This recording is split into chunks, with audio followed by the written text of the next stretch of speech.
Mobile, আপনার Facebook, WhatsApp, এইগুলো মানুষ চালার কারণে মানুষটা এতটা পাগল হয়ে গেছে যে আল্লাহ বলে যে একজন স্রষ্টা হয়ে আছে সেদিকে মানুষ ভুলে গেছে, তাই তো? জামানা ফেসবুকে খাইছে জামানা, মোবাইলে খাইছে জামানা, হোয়াটসঅ্যাপে খাইছে জামানা, মেসেঞ্জারে খাইছে।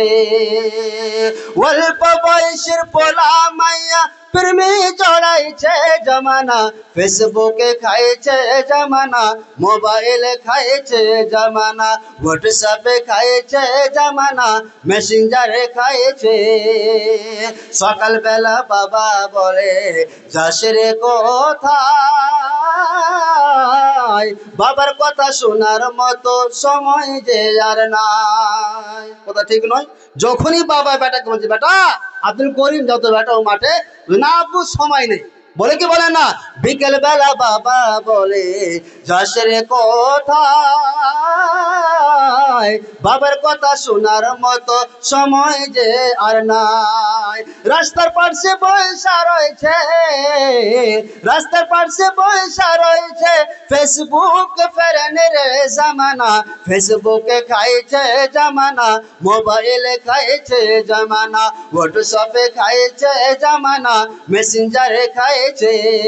অল্প বয়সের পোলা মাইয়া, অল্প বয়সের ছেলে মেয়ে প্রেমে জড়াইছে জামানা, ফেসবুকে খাইছে জামানা, মোবাইলে খাইছে জামানা, হোয়াটসঅ্যাপে খাইছে জামানা, মেসেঞ্জারে খাইছে।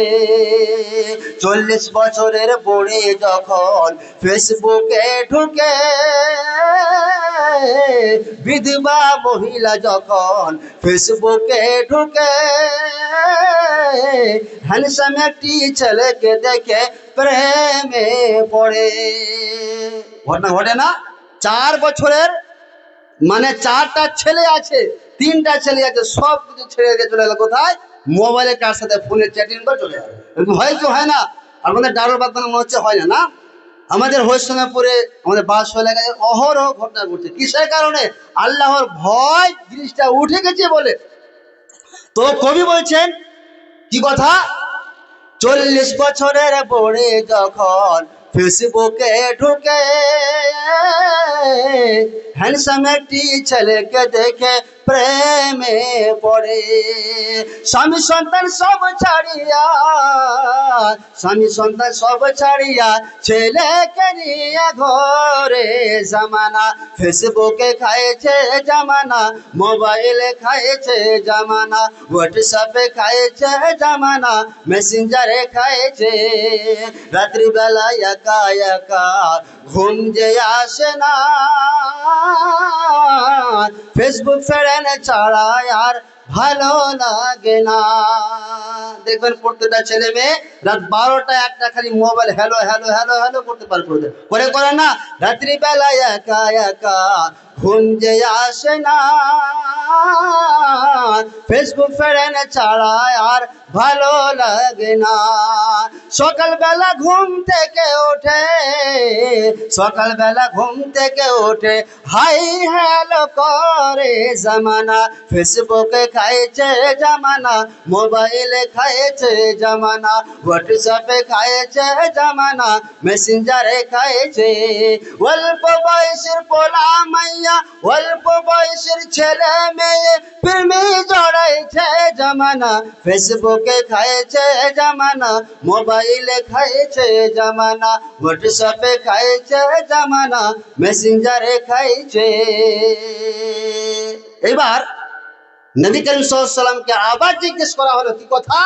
আতাদরুনা মা আকসারু মা ইদখুলুন নাস আন-নার। হে আল্লাহর নবী সাল্লাল্লাহু আলাইহি ওয়াসাল্লাম, কোন বিষয় এমন রয়েছে যে বিষয়টি করলে পারে মানুষেরা, অধিকাংশ মানুষ জাহান্নামে চলে যাবে? সেটি কি কি রয়েছে? দুটো জিনিসের কথা নবীজি বলেছিলেন। কি কথা? আল ফামু ওয়াল ফারজু। 1 নম্বর হলো মুখ এবং 2য় নম্বর হচ্ছে লজ্জা স্থান।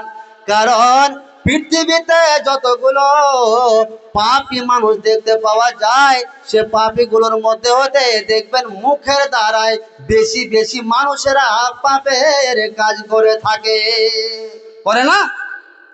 সকালে দেখবেন আপনাদের দারুল বাবা যে মোড়টা রয়েছে, মোড়, সে মোড় দেখবেন 2-3টা হাজি সাহেব বসে গেল, ফজরের নামাজ পড়ে এসে, জানো জি অমুকের বেটি এরকম, অমুকের ছেলে এরকম, অমুকের মেয়ে এই করেছে, অমুকের ছেলে এই করেছে, অমুকের জামা এই করেছে। কে তোমাকে দায়িত্ব দিয়েছে এগুলো বলো? দায়িত্ব কে দিয়েছে? এগুলো হচ্ছে গীবত। তাহলে নবী করিম সাল্লাল্লাহু আলাইহি ওয়াসাল্লাম বললেন, হে আমার উম্মতিরা শুনো, বেশিরভাগ মানুষ জাহান্নামে যাবে দুটো অঙ্গের কারণে। এই দুটো অঙ্গকে যে সমস্ত মানুষেরা হেফাজত করবে না, বাঁচিয়ে রাখবে না, ওই সমস্ত মানুষেরা জাহান্নামে যাবে। 1 নম্বর কি? আল ফামু, মুখ। 2 নম্বর ওয়াল ফারাজু, লজ্জা স্থান। লজ্জা স্থানের দ্বারা বর্তমান মানুষ পাপের কাজ করে না, করছে।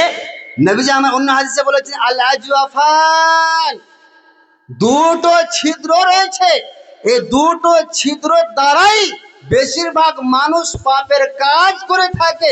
এবং এই দুটো ছিদ্র দ্বারা পাপের কাজ করলেই কোথায় যাবে? কথা বলেন, জাহান্নামে যাবে। সেটা কি কি? মুখ ছিদ্র, লজ্জা স্থান ছিদ্র। বুঝতে পেরেছেন?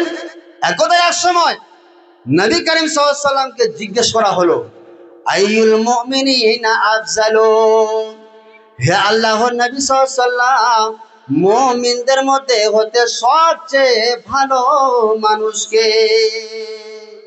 নবী করিম সাল্লাল্লাহু আলাইহি ওয়াসাল্লাম সংক্ষেপে বললেন, আহসানুহুম আখলাকান, মুমিনদের মধ্যে সবচেয়ে ভালো মানুষ হচ্ছে ওরাই যাদের ব্যবহার ভালো, ক্যারেক্টার ভালো।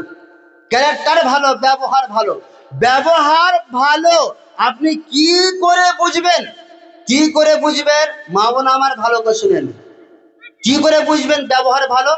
নবীজি আমার ব্যাখ্যা করতে গিয়ে অন্য হাদিসে বলছেন, হুয়া তাকিয়ুন নাকিয়ু লা ইসমা ফিহি ওয়ালা বাগিয়া ওয়ালা গিল্লা ওয়ালা হাসাদা। ওই লোকটাই হলো ভালো যে লোকটার অন্তর পরিষ্কার পরিচ্ছন্ন অন্তর। কোন লোকটার অন্তরটা ভালো? কোন লোকটার অন্তরটা একেবারে পরিষ্কার, দুধে ধোয়া অন্তর? নবীজি আমার বললেন,